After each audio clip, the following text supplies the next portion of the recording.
राधे राधे सभी को। जय श्री कृष्णा। आप सभी का स्वागत है हमारे यूट्यूब चैनल आरजे कथा कीर्तन में।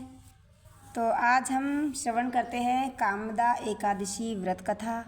तो चलिए कथा में प्रवेश करते हैं।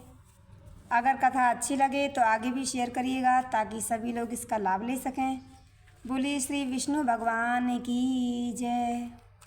एकादशी महारानी की जय। धर्मराज युधिष्ठिर कहने लगे, हे भगवान, मैं आपको कोटि कोटि नमस्कार करता हूँ। अब आप कृपा करके चैत्र शुक्ला एकादशी का महात्म्य कहिए। श्री कृष्ण कहने लगे कि धर्मराज, यही प्रश्न एक समय राजा दिलीप ने गुरु वशिष्ठ जी से किया था और जो समाधान उन्होंने किया वो सब मैं तुमसे कहता हूँ। प्राचीन काल में रतनपुर नामक एक नगर था। वहाँ पर अनेक ऐश्वर्य से युक्त पुंडरीक नाम का एक राजा राज्य करता था। रतनपुर नगर में अनेक अप्सरा, किन्नर तथा गंधर्व वास करते थे। उनमें ललिता और ललित नाम के दो स्त्री पुरुष भी थे। उन दोनों में अत्यंत स्नेह था, यहाँ तक कि अलग अलग हो जाने पर दोनों व्याकुल हो जाते थे। एक समय पुंडरीक की सभा में अन्य गंधर्वों के सहित ललित भी गान कर रहा था। गाते गाते उसको अपनी प्रिय ललिता का ध्यान आ गया और उसके ध्यान में स्वर भंग होने के कारण गाने का स्वरूप बिगड़ गया।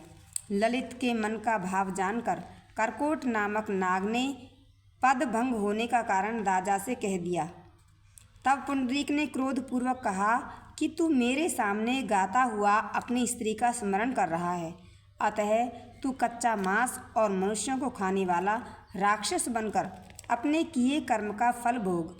पुंडरीक के श्राप से ललित उसी क्षण महाकाय विकराल राक्षस हो गया।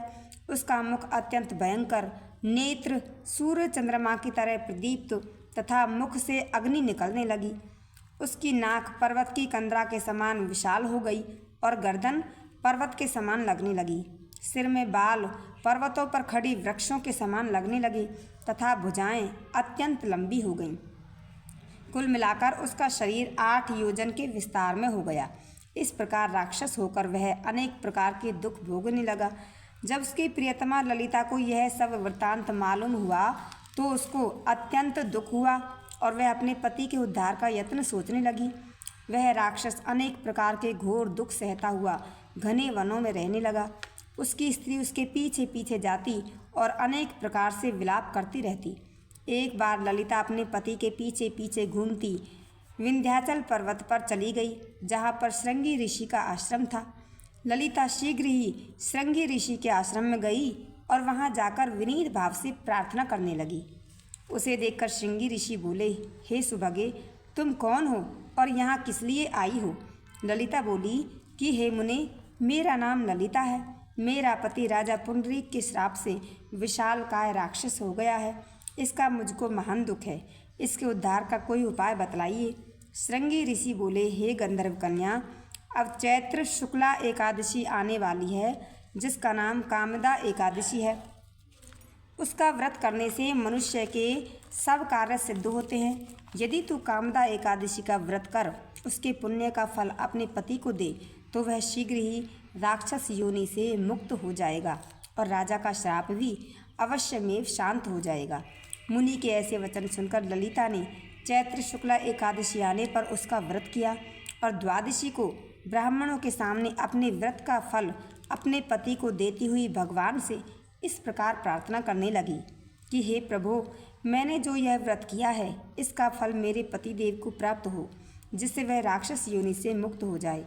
एकादशी का फल देते ही उसका पति राक्षस योनि से मुक्त होकर अपने पुराने स्वरूप को प्राप्त हुआ। फिर अनेक सुंदर वस्त्र आभूषणों से युक्त होकर ललिता के साथ विहार करने लगा। उसके पश्चात वे दोनों विमान में बैठकर स्वर्गलोक को चले गए। वशिष्ठ मुनि कहने लगे कि हे राजन, इस व्रत को विधि पूर्वक करने से समस्त पाप नाश हो जाते हैं तथा राक्षस आदि की योनि भी छूट जाती है। संसार में इसके बराबर कोई और दूसरा व्रत नहीं है। इसकी कथा पढ़ने या सुनने से वाजपेयी यज्ञ का फल प्राप्त होता है। बोलिए श्री विष्णु भगवान की जय। तो ये थी एकादशी व्रत की कथा।